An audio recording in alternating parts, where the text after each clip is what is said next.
Kiai Haji Muhammad Hasyim Asy'ari punya tempat yang istimewa dalam masyarakat dan sejarah kebangsaan Indonesia.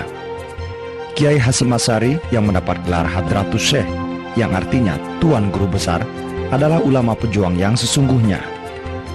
Pendiri Pondok Pesantren Tebu Ireng ini populer sebagai tokoh pembaharu dalam bidang pendidikan, sekaligus perintis organisasi kemasyarakatan Nahdlatul Ulama.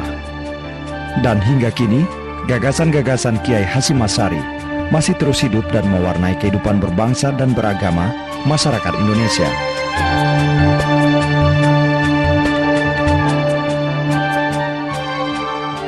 Dia itu memadukan ya antara modernisme Muhammad Abduh dengan tradisionalisme wali. Di ajaran wali yang Islam bermanhaj, bertasawuf dan sebagainya sudah akrab dengan sikap-sikap mistik masyarakat Jawa, itu dikembangkan gitu. Sehingga itu tidak ada gap antara ajaran yang beliau ajarkan dengan tradisi yang sudah berkembang di masyarakat. Nah, tapi beliau mengadakan pembaruan sedikit demi sedikit, pelan sekali. Yang sangat menarik pada soal pendidikan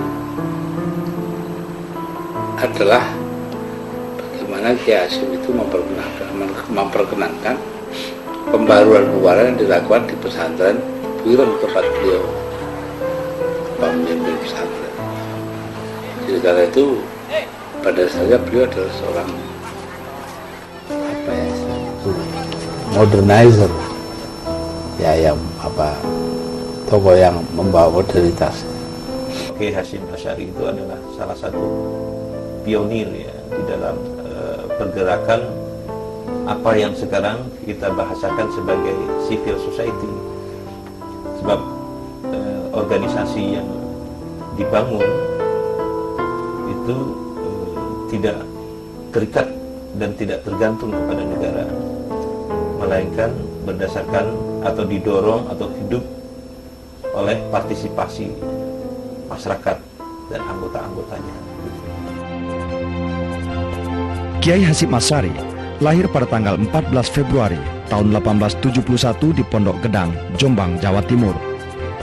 Ayahnya Kiai Asy'ari adalah pendiri pesantren Keras. Kakeknya Kiai Usman terkenal sebagai pemimpin pesantren Gedang yang menarik santri-santri dari seluruh Jawa pada akhir abad ke-19. Dalam silsilah keluarga, Kiai Hasyim Asy'ari berasal dari keturunan Raja Brawijaya VI atau Lembu Peteng, ayah Joko Tingkir atau Raja Pajang, yang dikenal sebagai tokoh yang berhasil mengislamkan daerah Pasuruan dan sekitarnya. Dia nyantri di berbagai pesantren-pesantren besar dan tentunya dikenal sebagai santri yang pintar, yang luar biasa. Bahkan dalam riwayat hidup yang saya baca itu, umur 13 tahun di pesantren di mana dia belajar kepada seorang kiai itu, dia sudah bisa mengajar kepada santri lain. Setelah berusia 14 tahun, Kiai Hasyim berkelana dari satu pesantren ke pesantren yang lain. Ia mengawali menjadi santri di pesantren Wonokoyo Probolinggo, pesantren Langitan Tuban, pesantren Trenggile Semarang, dan pesantren Siwalan Panji Sidoarjo yang dipimpin Kiai Yakub. Saat berusia 21 tahun, Kiai Hasyim menunaikan ibadah haji dan bermukim di Makkah memperdalam ilmunya. Di Mekah itu selama 8 tahun dia menyelesaikan program master doktornya, bahkan biasanya juga sudah sekalian mulai belajar mengajar. Waktu beliau di sana itu kan ada 2 guru besar utama setahu saya, banyak sebetulnya tapi saya sebutkan dalam buku ini. Ada Syekh Nawawi Al-Bantani, Syekh Mahfud At-Tarmisi. Selama ini yang sering-sering disebut mempengaruhi beliau adalah Syekh Khotib Adangi, itu yang guru beliau di Mekah. Kemudian juga Kiai Nawawi Banten, itu sangat berpengaruh pada pikiran-pikiran dia. Dan sebenarnya beliau mendapatkan ide-ide pembaruan ini sebenarnya kan masuk dari Syekh Khotib ini. Maka sebenarnya antara gagasan modernisme yang dilakukan oleh Muhammadiyah dengan NU sebenarnya pada awalnya ketemu gitu. Pulang ke Indonesia tahun 1899, Kiai Hasyim Asy'ari mengajar sebentar di pesantren Gedang sebelum mendirikan pesantren di Tebu Ireng. Dari Gedang, Kiai Hasyim membawa 28 orang santri untuk membantunya mendirikan pondok di Tebu Ireng. pada waktu itu, Tebu Ireng dikenal daerah rawan perbuatan mungkar dan sarangnya penjahat. Meski mendapat banyak tantangan, Kiai Hasim pantang menyerah mewujudkan cita-citanya mendirikan pesantren.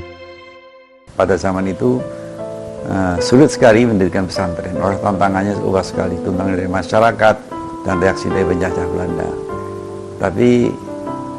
Dan itulah kehebatan.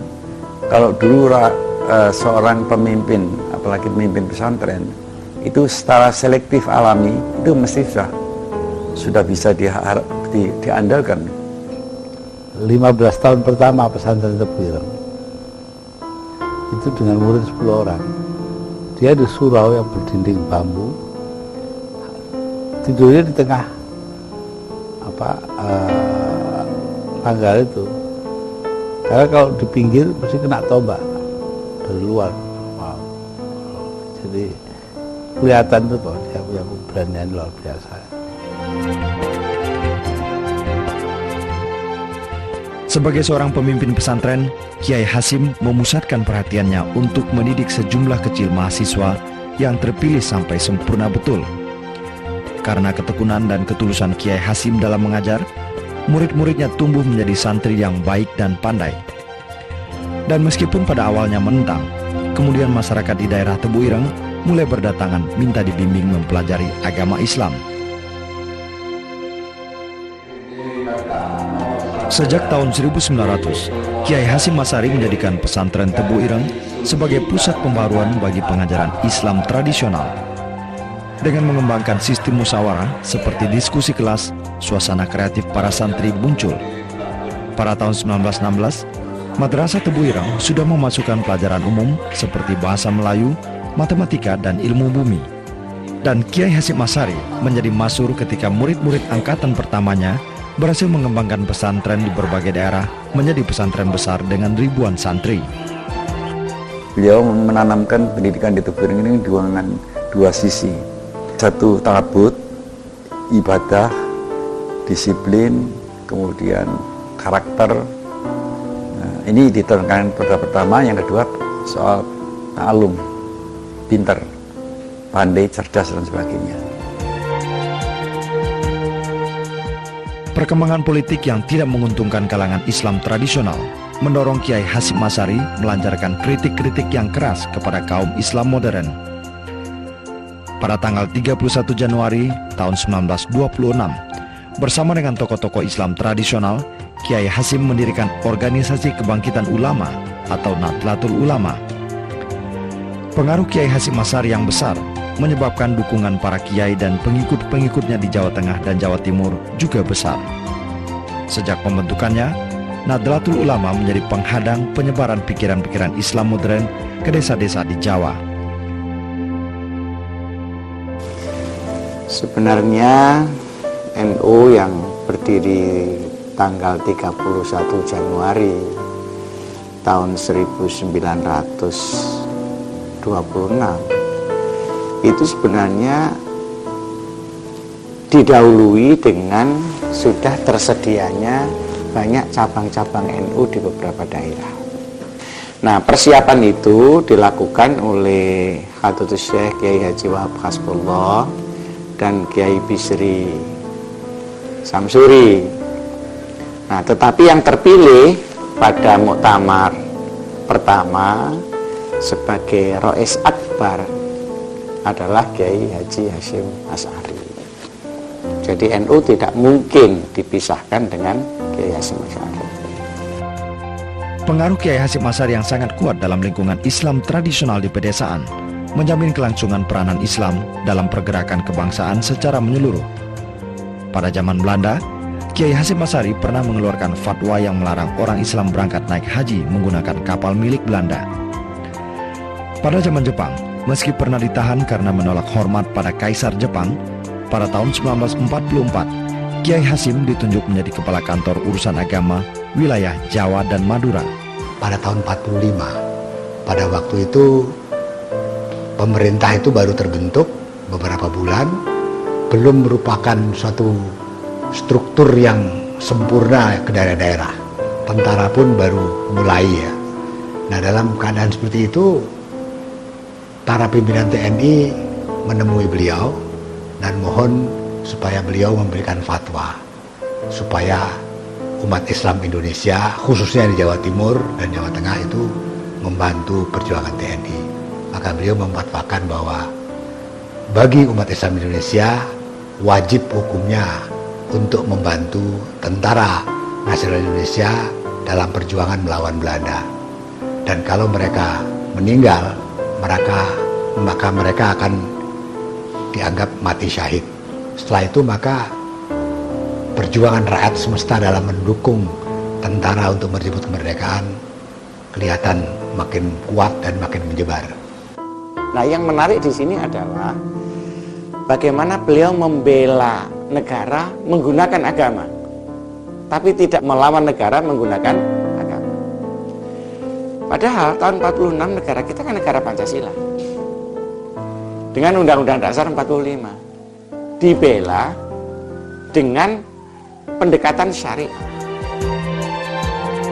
Dalam waktu sekejap, pondok-pondok pesantren berubah menjadi markas Hizbullah dan Sabilillah. Dengan bersenjata bambu runcing yang disubuk kiai, para santri turun ke medan perang. Pada awal kemerdekaan, Kiai Hasim yang menjadi pimpinan Majelis Islam ala Indonesia punya peran yang menentukan bagi keberlangsungan Republik. Dan ketika para pemimpin Islam tradisional dan modern bersama-sama mendirikan partai politik Masyumi pada tahun 1946, Kiai Hasim terpilih sebagai Rois Am.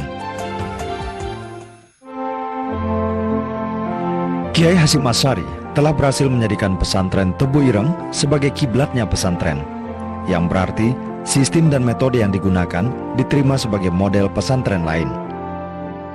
Sejak berdiri, Tebu Ireng menjadi pusat gerakan Islam tradisional yang mayoritas berada di daerah pedesaan. Dan melalui hubungan kekerabatan, Kiai Hasim yang menikah 7 kali, dikenal sebagai ahli hadis terkemuka, berhasil mengembangkan jaringan pesantren di seluruh Jawa. Ya, dia sangat konsol pendidikan, itu terbukti dari semua anak-anaknya kan dididik dengan baik, santri-santrinya dididik dengan baik. Ya, dia sih wibawanya sangat besar. Sampai hari ini ulama-ulama terkemuka itu kan muridnya semua. Setelah bekerja keras sepanjang hidup untuk kejayaan umat, Kiai Hasim Asy'ari menghembuskan nafas terakhir pada tanggal 25 Juli tahun 1947.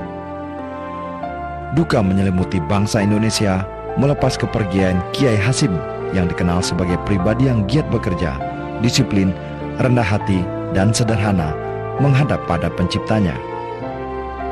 Karya-karya dan keteladanan hidup Kiai Hasim telah menempatkan putra Jombang ini sebagai ulama panutan. Beliau itu lebih banyak memberikan, di samping ilmunya, aktivitasnya di pondok ini, juga beliau memberikan keteladanan yang bagus. Yang perlu diteladani adalah ketegasan mengambil keputusan, kejernihan beliau di dalam masalah-masalah agama, dan mengkaitkan secara selamat dengan masalah negara.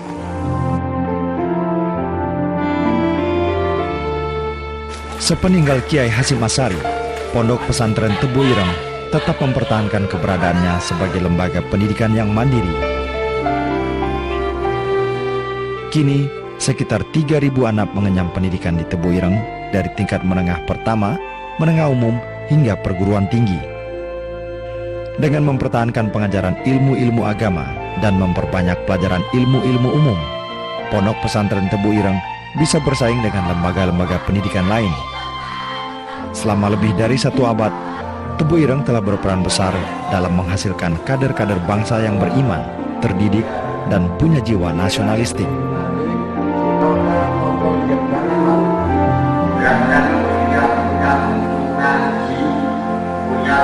Kiai Hasim itu punya satu obsesi, yaitu menciptakan kader santri yang hamilul Quran, lafzan wa maknan wa amalan, itu istilahnya. Kiai Hasim Asy'ari juga telah memberikan isi dan roh perjuangan pada gerakan Nahdlatul Ulama. Dalam Undang-Undang Dasar Jamiah Nahdlatul Ulama, Kiai Hasyim memaparkan konsepsinya yang mendalam pada gerakan ini. Perlunya ulama bersatu, saling mengenal, rukun bersatu, saling mengasihi, dan kewajiban bertaklid pada salah satu mazhab adalah buah pikirannya yang terus hidup. Dan kini, Nahdlatul Ulama telah tumbuh dan berkembang menjadi organisasi masyarakat terbesar yang mandiri dan disegani. Fikih beliau adalah fikih yang kita kenal sebagai, atau aliran kita kenal dalam aliran Ahlussunnah wal Jamaah. Dan ini betul-betul merata di kalangan rakyat, sehingga pemikiran-pemikiran beliau ini sampai sekarang pun masih diikuti. Paling tidak bahwa semangat tentang Islamisme, nasionalisme, moderasi, toleransi, dan hubungan internasional ini adalah sesuatu yang tidak akan mati.